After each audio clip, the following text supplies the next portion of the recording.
പാകിസ്ഥാനിലെ തീവ്രവാദികൾക്ക് ഇന്ത്യ നൽകിയ കനത്ത മറുപടിയായ ഓപ്പറേഷൻ സിന്ദൂർ നടന്നിട്ട് ഒരു മാസം പിന്നിട്ടു. ഏപ്രിൽ 22-ന് 26 നിരപരാധികളുടെ ജീവനെടുത്ത ഭീകരതയ്ക്ക് ഇന്ത്യ നൽകിയ പ്രതികരണം പാകിസ്ഥാൻ എല്ലാ കാലത്തും ഓർക്കുന്നതായിരുന്നു. മെയ് 6-നും 7-നും ഇടയിലെ രാത്രിയിൽ ഇന്ത്യൻ വ്യോമസേന നടത്തിയ ആക്രമണം എല്ലാ അർത്ഥത്തിലും നീതി നടപ്പാക്കലായിരുന്നു.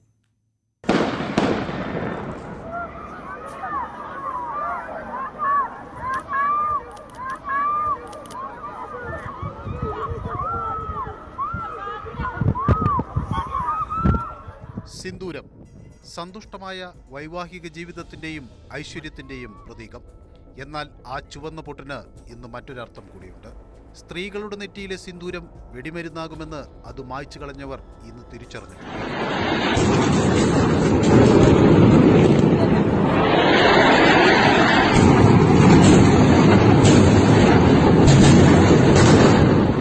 മെയ് 7-ന് പുലർച്ചെ 1:05-ന് തീവ്രവാദ ആസ്ഥാനങ്ങളിലും പരിശീലന കേന്ദ്രങ്ങളിലും ആകാശത്തു നിന്ന് തീമഴ വർഷിച്ചപ്പോൾ അത് പാകിസ്ഥാന് ബോധ്യപ്പെട്ടു കാണും.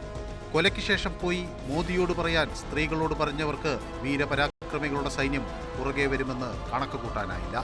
കര, നാവിക, വ്യോമസേനകൾ കൈകോർത്തു. ഇന്ത്യയുടെ പ്രതികരണം കൃത്യവും തന്ത്രപരവുമായിരുന്നു. നിയന്ത്രണ രേഖയോ അന്താരാഷ്ട്ര അതിർത്തിയോ കടക്കാതെ ഇന്ത്യൻ സൈന്യം തീവ്രവാദ കേന്ദ്രങ്ങൾ തകർത്തു.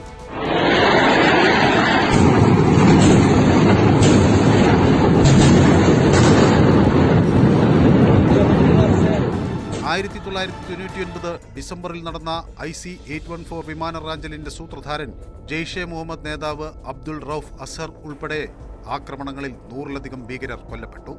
അതിൽ ഭീകരൻ മസൂദ് അസറിന്റെ 10 കുടുംബാംഗങ്ങളും ഉൾപ്പെടുന്നു.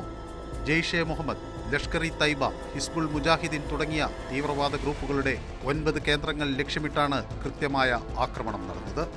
ഭീകരർ ഒരു കാര്യം കൂടി ഓർക്കേണ്ടതുണ്ട്: ഓപ്പറേഷൻ സിന്ദൂർ അവസാനിച്ചിട്ടില്ല. സൈനിക രംഗത്ത് സാങ്കേതിക സ്വാശ്രയത്തിലേക്കുള്ള ഇന്ത്യയുടെ യാത്രയിൽ ഓപ്പറേഷൻ സിന്ദൂർ ഒരു നാഴികക്കല്ലാണ്. മതം പറയിച്ച് മാറ്റി നിർത്തിക്കൊന്നാൽ ഇന്ത്യ മതാടിസ്ഥാനത്തിൽ ഭിന്നിച്ചു നിൽക്കും എന്ന് കരുതിയവർക്ക് തെറ്റി. വിംഗ് കമാൻഡർ വ്യോമിക സിംഗും കേണൽ സോഫിയ ഖുറേഷിയും ഓപ്പറേഷൻ സിന്ദൂർ വിവരിച്ചപ്പോൾ 1700 ഭാഷകളിൽ സംസാരിക്കുന്ന ഇന്ത്യക്കാർ സൈന്യത്തെ പിന്തുണച്ച് ഒരേ സ്വരത്തിൽ വിളിച്ചു: ജയ് ഹിന്ദ്.